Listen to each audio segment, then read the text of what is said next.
देख रहे हैं राजपाट टीवी और मैं हूं आपके साथ सपना ठाकुर। रुक करते हैं उत्तर प्रदेश की बड़ी खबरों की ओर। तो खबर चंदौली से है, जहां दिनेश लाल यानी कि निरहुआ के यादव कंट्रोवर्सी पर विवाद चढ़ गया, जहां जिले में जगह जगह उनका पुतला फूका गया। सपा प्रवक्ता मनोज काका ने बयान में बताया कि ये शर्मनाक है। यादव समुदाय से माफी मांगने की नसीहत दी। निरहुआ को भाजपा का गुलाम बताया और यादवों को लेकर निरहुआ ने ये बड़ा बयान दिया था। असली यादव देश के, बाकी सब अखिलेश के।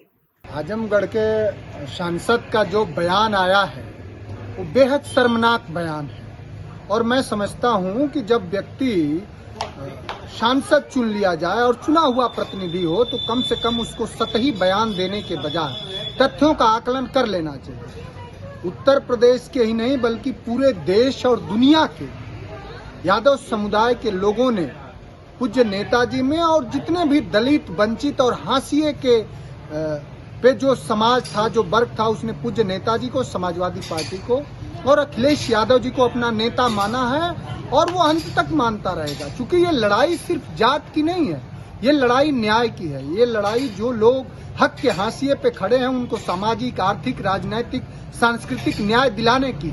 आप बयान देते हो, आपको क्या पता है? आप इस पर बयान दे पाओगे कि उत्तर प्रदेश यूपीएससी का रिजल्ट आया है, उसमें कितने यादव उस कम्युनिटी के लोग हैं? उसी चंदौली बनारस में कितने यादवों की हत्या कर दी गई? बयान दे पाओगे? आप सरकार से सवाल कर पाओगे? प्रयागराज के संगम तट पर लोक आस्था का महापर्व छठ पूजा पूरी आस्था के साथ मनाया जाता है। बड़ी संख्या में छठ माता का व्रत रखने वाली व्रती महिलाएं पूजा पाठ करने के लिए संगम किनारे पहुंचती हैं। लेकिन इस बार संगम तट पर कीचड़ की वजह से घाट पर जगह की कमी हो जाने से आयोजन में दिक्कत आ रही है।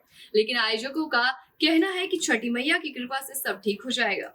दरअसल प्रयागराज में गंगा यमुना नदी में पिछले हफ्ते बाढ़ का पानी भरा होने की वजह से गंगा और यमुना नदी के किनारे घाट पर कीचड़ जमा हुआ था, जिसको सूखने में समय लग रहा है। ऐसे में शुक्रवार से शुरू हो रहे छठ पूजा के आयोजन पर भी इसका असर दिखाई दे रहा है।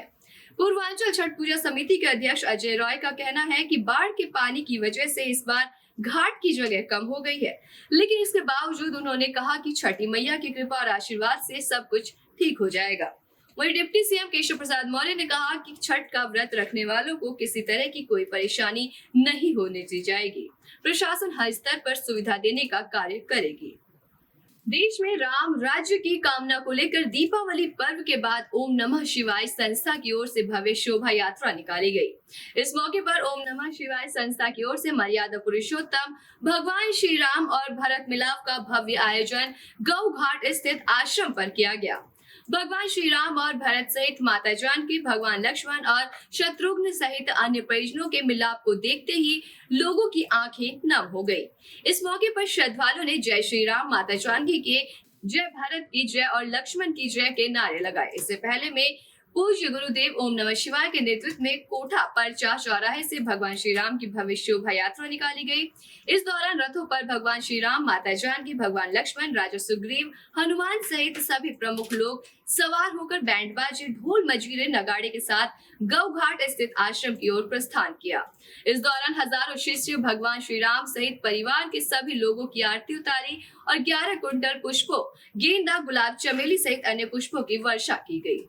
परमात्मा भोलेनाथ की कृपा से हमारे राजा राम का आज लंका से अयोध्या का आगमन है। हम लोग उनके आगमन का, उनके राज तिलक की पूरी तैयारी कर रहे हैं, जिससे हमारे जन जन में राम राज्य स्थापित है। कहाँ से कहाँ तक जो है यात्रा? कोठा पारचा से गौघाट जमुना जी के किनारे तक। भंडारा भी होगा क्या? हाँ, भंडारा भी है और बड़े बड़े अच्छी अच्छी लीलाएं हैं और भगवान का राज तिलक है, राजगद्दी है और राम राज की स्थापना है। शहर से है, जो डीएम रोड स्थित बच्चों के अस्पताल पर अस्पताल स्टाफ और मेडिकल संचालक ने युवक की जमकर पिटाई कर दी। पिटाई का वीडियो सोशल मीडिया पर जमकर वायरल हुआ। पीड़ित युवक का आरोप है कि दवा वापस करने के लिए मेडिकल स्टोर पर आया था अस्पताल में। दवा वापस करने को लेकर मेडिकल संचालक और युवक के बीच में काफी कहासुनी हुई। वहीं मेडिकल संचालक ने अस्पताल स्टाफ के साथ मिलकर इस युवक की जमकर पिटाई कर दी। मौके पर पहुंची पुलिस ने मेडिकल संचालक और पिटाई करने वाले अस्पताल के स्टाफ को अपने हिरासत में लिया। वायरल वीडियो में पिटाई के समय युवक की बहन युवक को बचाती हुई नजर आ रही है।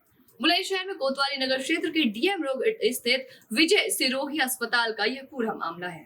हिंदू आर्मी के अध्यक्ष सुशील तिवारी ने आज छठ पूजा के संबंध में प्रेस कॉन्फ्रेंस किया और उसमें बताया कि हिंदू रिवाज से छठ पूजा उत्तर प्रदेश में हर साल मनाई जाती है और बड़ी धूमधाम से मनाई जाती है। इसमें महिला व्रत रखती हैं और अपने पति और बेटी की लंबी उम्र की दुआएं मांगती हैं। मैं आपके इस प्रेस वार्ता के माध्यम से अपने सभी सनातनियों को, देश के कोने कोने के सभी सनातनियों को इस छठ महापर्व का बहुत शुभकामना देता हूं। इस छठ महापर्व जैसा कि हम लोग दिवाली में हिंदुओं से खरीदारी करें, इस तरीके से रक्षाबंधन में हिंदू भाइयों से राखी खरीदें और सामान खरीदें, जिस तरीके से लाल सिंह चड्ढा और बॉलीवुड का बाइकॉट, तमाम ऐसे हम अभियान चलाते रहते हैं।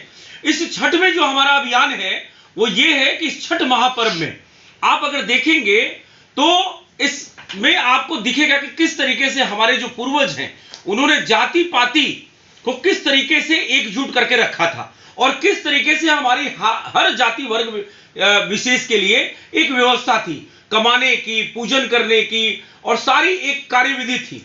आप इस छठ घाट पे जब जाएंगे तो देखेंगे कि जो हमारा डोम भाई है वो बांस का कलशुभ बना के देता है, उसमें सूर्य भगवान की पूजा होती है और उसमें सूर्य भगवान को भोग लगता है, अर्घ दिया जाता है।